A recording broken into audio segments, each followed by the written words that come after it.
troisième mandat présidentiel en Côte d'Ivoire, le président de la République, son Excellence Alassane Dramane Ouattara, sous pression. Voici le rapport qui l'accable pour plus de détails après le générique.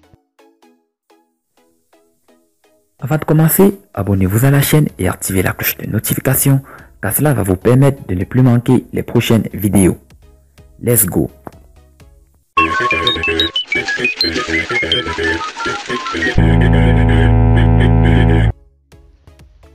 Alassane Ouattara est engagé pour un troisième mandat à la tête de la Côte d'Ivoire. Cependant, le chef de l'État est au centre des vives contestations de la part de l'opposition ivoirienne et d'organisations internationales.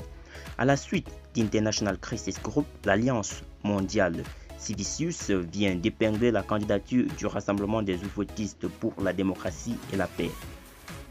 Dans un récent rapport, Civicius a sorti des griffes contre Alassane Dramane Ouattara qui caresse le doux rêve de diriger la Côte d'Ivoire durant les 5 années à venir. L'Agence mondiale d'organisation de la société civile et d'activistes a fait remarquer qu'en Côte d'Ivoire, au moins 12 personnes ont été tuées lors des manifestations et d'affrontements entre militants politiques à la suite de la décision du président Dramane Ouattara de se présenter pour un troisième mandat à l'élection présidentielle prévue le 31 octobre 2020.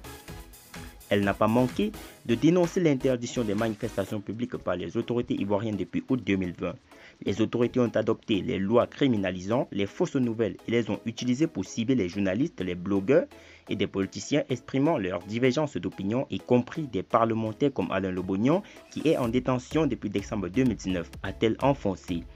À en croire l'organisation créée en 1993, Alassane Ouattara, au mépris des institutions régionales, a ignoré les ordonnances de la Cour africaine des droits de l'homme et des peuples exigeant la libération des sympathisants de Guillaume Soro et demandant des autorités de permettre à Guillaume Soro et Laurent Gbagbo de se présenter à la présidentielle.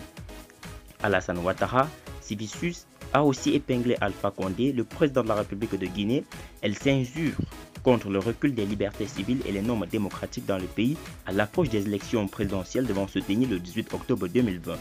Il faut rappeler que l'ONG International Crisis Group avait déjà levé le ton contre Alassane Ouattara en recommandant le report du scrutin présidentiel prévu pour le 31 octobre 2020.